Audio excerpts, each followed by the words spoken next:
at Newsmax. Newsmax.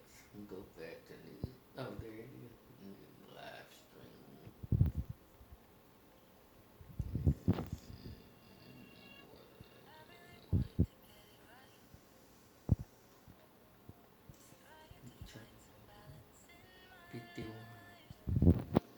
Where's the live stream? Oh, they tell the truth on that channel. Oh, I pushed a lot of states where they seem to be headed. We talked before about something that would be the most 2020 thing. Yeah. This would be the least 2020 thing. It is totally within the realm of possibility that the electoral college map will be exactly the same as 4 years ago, with the exception of Arizona. Every other state could end up exactly where it was 4 years ago. And where does that leave us still? Now, the president would win 293 to 240, which he would claim would be the second biggest win of all time. It would not be. He got 204. Votes short of what he did last time. Mark, one of the states you brought up earlier as a possible path for the president was including Nevada. And that, that state does not go for Republicans historically, but they also have a 12.5% unemployment rate. So I'm wondering how that is going to factor into this. They have a big unemployment. They have a Democratic governor. They've been very pro-lockdown. And you think about the people who work on the Strip, a lot of whom are Hispanic Americans. They want the thing opened up. They don't want we haven't really opened up versus closure. And we haven't really talked about this as much as, Democrats banked on the fact that Donald Trump will get blamed for the pandemic. They run a lot of campaigns. They spend a lot of money on commercials trying to hammer home that point. Get and what we're seeing as results of that is that more likely to go to Texas, alright! Texas went for Trump. Utah too.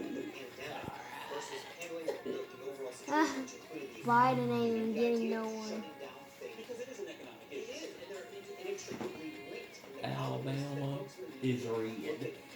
Whether or not the president was praising Fauci as the sort of be-all and end-all, but at the end of the day, Mark's right. These people who work in an hourly job or at a blue-collar job or who run a small business are being told you can't open your shop, you can't go back to work.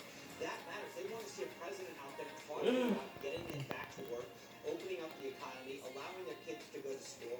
They understand the challenges of the economy. But we're hearing silly stuff. The CDC put out guidance today that said if you have COVID, you can go and vote in person. That doesn't make any sense. It's completely contrast. You can protest against Donald Trump. You can go vote if you're actually sick and tested positive for COVID, but you can't attend the Trump rally. My jaw dropped. That makes it look as though the federal government, What are the CDC for? those in the federal government who don't want the president elected are putting out that information specifically for that reason. That's what is wrong. A lot of people will start talking about, a deep state type issue. Let me jump in here real quick before you mention this. We had Trump supporters now outside the White House. We also talked about the Black Lives Matter protesters outside the White House as well. That's a little bit of a tense situation. Let's check in now with Newsmax national correspondent Logan Raddick, who is live at the White House. And Logan, give us an update for us. You had the Trump supporters there. We saw the Black Lives Matter protesters. Are these two groups being separated? For right now, they're still together. You for I spit. Because what we did see was a calmer protest earlier on. Stop, I'm trying to make a YouTube video. Ooh. Fireworks being shot up into the crowd, and there are some Trump supporters there trying to make their case for why they're out there supporting their candidate, whereas a lot of these people out here are anti-Trump. You have some Antifa flags flying around out here on the plaza just outside the White House. So tensions are running high, not as hectic as you would expect tonight, obviously, since you don't have a concrete decision just yet. All right, Logan Raddick, keep an eye on that for us. We'll check back in with you. Thank you so much. All right, we're just talking about Nevada. Let's check in now with Steve Sanchez, syndicated radio host at KDWN in Las Vegas. Steve, thanks so much for joining us. I appreciate you. Thank you. All right, so Nevada, not a traditional stronghold for Republicans. Some good news, apparently, coming out of Nevada. Oregon, Enthusiastic out here. I'm doing a live radio show, election coverage myself. And what I'm hearing on the street, what I'm hearing from political strategists, what I'm hearing from the chairman himself, Michael McDonald, Republican Party chairman of the state of Nevada, is it's tight, but it's looking really good for Donald Trump. And or actually the voting polling places just closed about an hour ago. So now we're starting to see, more good news coming. All right, Steve, thanks so much. We'll Hey. get back to you in a bit. I'm going to get an update now, too, on Arizona out west. And they're telling me, Mark and Sean, that Fox News had called Arizona early, but now there's some backtracking there, some data maybe that could indicate otherwise. But based on what you were saying about Maricopa County, it would still be tough for Donald Trump to make that campaign. Well, look, I mean, again, part of it is understanding what's out right now and what's in. And I think the question is, it was going to be a tough call. I don't know why. I mean, I have to take a look at why they're saying that. But again, I think it is, there's no question that he was down a significant amount in Maricopa County. That there's not a lot to make up for. You're not, I mean, you got to keep that thing close. And the Democrat Mark Kelly won the Senate race, apparently. It's a strange By night. a lot. It's a strange night in terms of projections, because we've had a number of instances now where one entity has projected a winner, and there have been crickets from everybody else, not just for a little bit, but to this point in the night. It almost seems like there's an overthinking of the absentee. Well, they're clearly being careful, and the White House would say they're being too careful because it's hamstring the storyline they would like to project. But I've been doing this since 1988. I don't remember a night where there was so big a gap between a single projection by one entity and no projection by anybody else. There's the Mark Kelly. I'll tell you this, in Maricopa County, the president is down almost 150,000 votes. So he's down roughly 10 points in Maricopa County alone. That's just a big delta to make up. Unless there's a mistake. Right, that's the thing. If there's a mistake, if there's something that's not being seen, or there's a big, but you look at some of these other counties, and again, just to give you a 1 cent, I mean, one idea. I mean, you're talking about, roughly 1.5 million votes in Arizona coming out of Maricopa County alone. That's a lot. Yeah. Right. So I mean, you got to find a place to do it. Now, I'm not saying we haven't been paying a ton of attention to that, but there's nothing that we're being told, right, by Arizona officials, by the Trump campaign that says, hey, look over here, go look to one of these other counties, to Yuma or something else, and say, oh gosh, hey, there's a big bucket here that isn't being counted, and that's what's causing, at least giving me a little bit of pause to question why Arizona would be in question. I was surprised that in your interview with Janet Ellis, she talked about, up in her constitutional board, she talked about all the things that have been done to disenfranchise voters. She didn't say, and of course, we'll be at the courthouse tomorrow Right. with some litigation. She said that we haven't heard this Yeah, part. yeah. No And she took a pass on it, even though she used her rhetoric to say there have been a lot of abuses. I wonder, again, what happens without a projection that gives anybody 270, enough states to give anybody 270. That gives both campaigns time now to go start scrubbing some of these states and saying, a projection is meaningless. It doesn't allocate any electoral votes. The Trump campaign could decide, you know what, we need Arizona.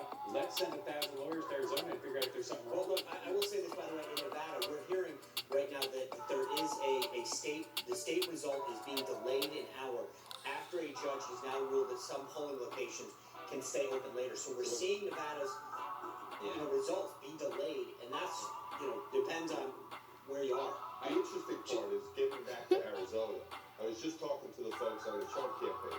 They're saying there's over 1 million votes that are out there. That 1 million votes, they're saying, is mostly election day votes. The election day votes are cutting for them 2-1. It was way premature for Fox to call them. I mean, I'm not guaranteeing a Trump victory in Arizona, but we've seen this all night. We saw it in Ohio, we saw it in Georgia, we saw it even in the beginning of Florida, where you see what's happening with the early votes. They're getting counted first, but then as the night goes on, those election day voters, the Trump voters came out overwhelmingly on election day. And Jim McLaughlin's joining us back here on the desk to talk about the situation in Arizona. It has been curious, so delayed off of Florida, but calling Arizona so early, it really boggles the mind. It's kind of bizarre, and look, I think the networks have to be really careful. I remember back in the day, back in 2000, when Dan Rather went and called Florida for Al Gore. We all know what happened then. And I think for them to call it this close, where there's still 25% of the vote that's out there, you still got some overseas absentees, which in a place like Arizona, you can get a lot of military ballots, plus the fact that we're seeing the votes that are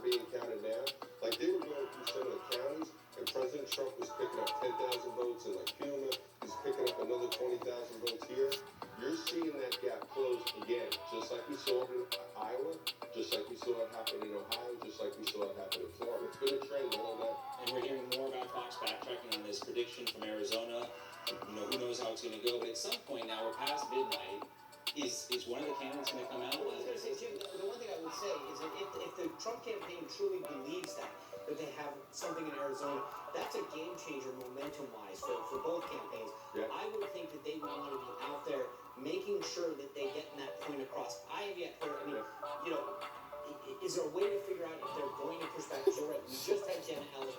She's one of their senior legal advisors. Yeah. For them not to mention that they have a big problem with a state that carries 11 electoral votes would seem to be a problem. She's a shrinking body. No, she's aggressive. Yeah. She didn't say anything. And I have to do like I did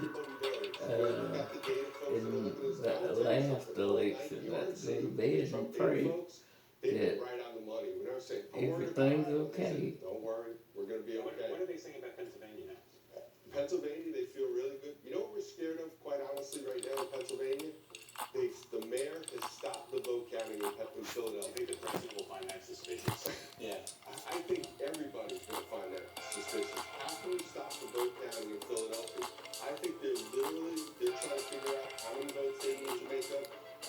Philadelphia, I used to work for Frank Rizzo when he was the mayor there.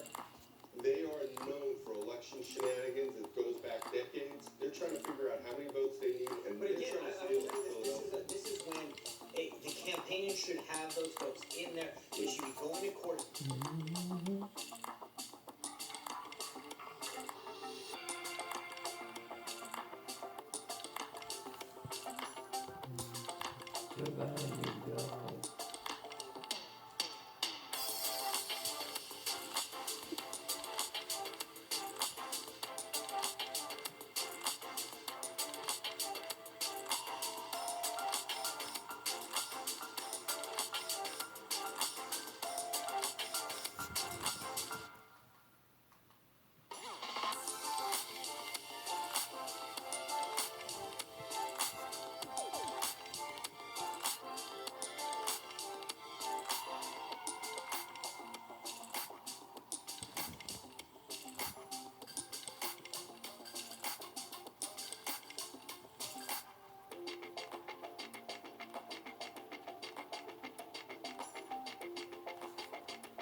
What's going on, I'm here working right now. I've been kind of keeping up with what's going on, but